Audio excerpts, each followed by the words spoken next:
Karena itu Tuhan tidak mengenal harta kita, tapi Dia mengenal hati kita. Amin. Amin. Amin. Maka dari itu kita juga dapat mencontoh Opung Lindon ini. Dia menaruh hartanya di hadapan Tuhan. Makanya kan di Alkitab kan dikatakan, siapa yang di mana hartamu berada, di situ hatimu berada. Kalau harta kita di rumah, hati kita Di rumah. aduh, mas saya ada yang nolong gak ya? Aduh, pintu udah dikunci belum ya? Tapi dia menyerahkan seluruh hartanya di hadapan Tuhan. Sehingga dia menaruh hatinya di hadapan Tuhan. Kita harus seperti itu Bapak Ibu, mencari sumber berkat, bukan mencari berkat tersebut. Amin. Amin. Opung Lindon ini juga kalau saya jemput, dia udah standby, kita keliling.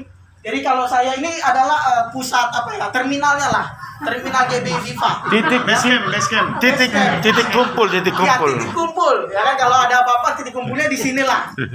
Nah, saya jemput, ayo Opung berangkat kami berdua. Pertama keliling dulu ke sana. Kalau belum siap orangnya, pas orangnya masuk mobil itu pasti diomelin sama Opung. Pasti. Dia nggak peduli itu orang tua kan, lebih tua daripada dia kan, pasti diomelin. Mas Stephen paling sering diomelin itu. Ya. Saya nggak, kalau saya Opung Lindon ikut mobil saya aman, nggak perlu lagi ngomel-ngomel. Opung Lindon udah ngomel-ngomel itu. Aduh, Mas Stephen ini lama kali. Ngapain coba dia dari tadi? Ngapain coba? Ya. Dia gak suka orang yang telat, tapi dia tetap sabar walaupun jemaat-jemaat Tuhan banyak yang telat, dia tetap ayolah, gak apa-apa lah, sabar ya, kita jalan gitu. Amin. Ya, jadi kita juga anak-anak muda, bahkan ada orang tua di sini juga, jangan lagi telat-telat ibadah. Amin. Ya, saya akan nunjuk orang, tapi kita sadar.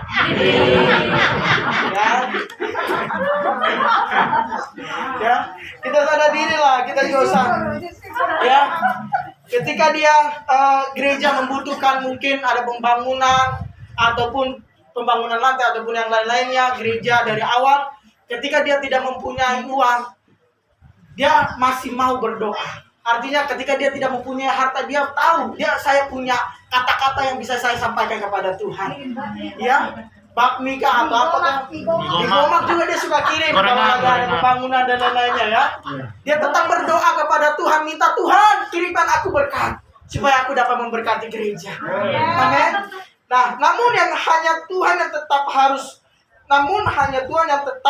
terus setia menilik kita, melihat kita dan melindungi kita. Di Mazmur 62 ayat 2 sampai 3. Ya, nanti kita baca di rumah itu. Bagaimana kita berjuang yang masih hidup ini untuk tetap setia kepada iman kita. Yang pertama yang saya catat di sini, menyerahkan diri kita sepenuhnya untuk Tuhan. Amin. Di Roma 14 ayat 7 sampai 9 dikatakan, sebab tidak ada seorang pun di antara kita yang hidup untuk dirinya sendiri, dan tidak ada seorang pun yang mati untuk dirinya sendiri. Ya. Sebab jika kita hidup untuk Tuhan. Sama-sama katakan, saya hidup. Hidup untuk Tuhan. Dan dilanjutkan di sini, dan jika kita mati untuk Tuhan. Amin. Jadi baik hidup atau mati kita adalah milik Tuhan. Sebab itulah Kristus telah mati dan hidup kembali supaya Ia menjadi Tuhan baik atas orang-orang mati maupun atas orang-orang hidup. Amin. Ya, di Alkitab juga dikatakan kalau Tuhan turun ke bumi ini, yang pasti yang paling pertama diangkat adalah orang-orang yang mati. Ya, Tuhan mati ke dunia bukan karena iseng, tapi untuk Dia bisa menjadi Tuhan bagi orang-orang mati dan bagi orang-orang hidup. Jadi bagaimana kita tetap setia? Yang pertama adalah menyerahkan diri kita sepenuhnya untuk Tuhan. Opung Lindon telah menyerahkan dirinya sepenuhnya untuk Tuhan. Maka saat ini kita harus juga ikut langkah iman yang baik, menyerahkan hidupnya sepenuhnya dengan Tuhan. Amin. Dalam catatan sejarah saya belum pernah mendengar bahwa Opung Lindon ini ngambek. Dalam catatan sejarah saya belum pernah mendengar Opung Lindon gereja gara-gara nggak dibesuk. Dalam catatan sejarah saya belum pernah mendengar Opung Lindon ini nggak datang ke gereja karena dicuekin gembala. Ya. Dalam catatan sejarah saya belum pernah mendengar Opung Lindon ini nggak gereja karena nggak dikasih pelayanan. Ya, selama dari berdiri sampai saat ini, dia meninggalkan kita semua di tempat ini. Dia tidak pernah memberikan kesan yang buruk. Dia selalu memberikan kesan yang baik. Amin. Ya, setiap Kersel juga, ketua Kersel tadi dibilang, ayo semangat, jangan menyerah. Pada saat ini juga kita jangan pernah meninggalkan kesan yang buruk. Apalagi kepada anak-anak kita nantinya. Jangan pernah meninggalkan kesan yang buruk terhadap mereka. Karena mereka pasti akan mencontoh kita. Tapi ketika Opung Indo sudah meninggalkan kesan yang baik, maka kita harus juga meninggalkan kesan yang baik. Kata pepatah juga mengatakan, gajah mati meninggalkan gading. Manusia meninggalkan nama. Dia tidak meninggalkan apa-apa kecuali nama yang dikenang baik. Amin. Pada hari ini juga kita harus menyerahkan hidup kita sepenuhnya untuk Tuhan. Karena Dialah yang mempunyai segalanya. Dia yang tahu kapan kita mati, kapan kita hidup. Sampai kapan umur kita nggak ada yang tahu. Kita mungkin tahu, oh iya besok kita mau ngapain ya. Tapi hanya Tuhan yang tahu apa yang kita lakukan besok. Amin. Semua sudah ada skenario-nya. Opung Indo sudah meninggalkan kita, itu sudah termasuk skenario daripada Tuhan. Amin. Pada hari ini seperti lagu tadi, hidup ini adalah kesempatan. Jangan pernah sia-siakan waktu kita untuk mengikut Tuhan. Jangan pernah sia-siakan waktu kita untuk melayani Tuhan. Amin. Amin. Amin. Ketika kita masih ada waktu, masih sehat, Opung Indo sekalipun dia sakit, dia berusaha maju terus.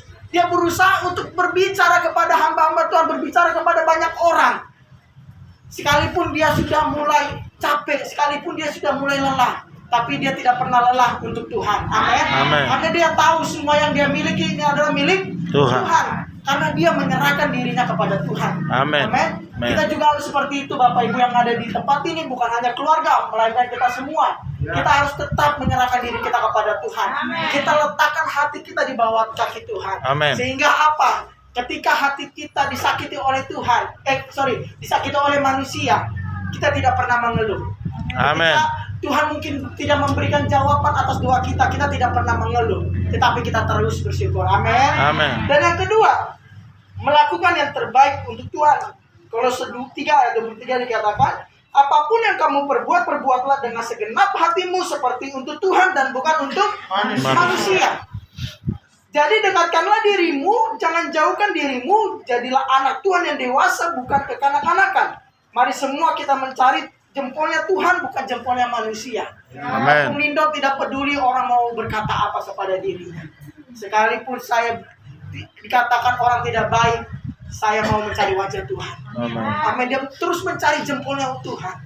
Jadi kita yang ada di saat ini, pekerjaan kita lakukan untuk Tuhan. Amin. Pelayanan kita lakukan sepenuh hati dan untuk Tuhan. Amin. Apapun yang kita bisa lakukan, waktu yang kita punya, kita berikan kepada Tuhan. Opung Indo ini bersaksi juga tidak pernah meninggalkan doa paginya. Dia terus berdoa, walaupun katanya tidak seimbang jamnya, tidak pas jamnya. Contohnya ada ya, kalau dia bangun dia berdoa, kalau jam 6 dia bangun dia berdoa. Tapi saya lihat tidak pernah meninggalkan doa paginya. Jika dia bersaksi, berkhotbah, dia bilang, saya tidak pernah meninggalkan doa pagi saya, karena itu adalah kekuatan saya. Amin. Ketika dia lemah sekalipun, ketika dia mulai sakit-sakitan, dia percaya Tuhan pasti menyembuhkan. Karena apa? Dia melakukan semuanya yang terbaik untuk Tuhan.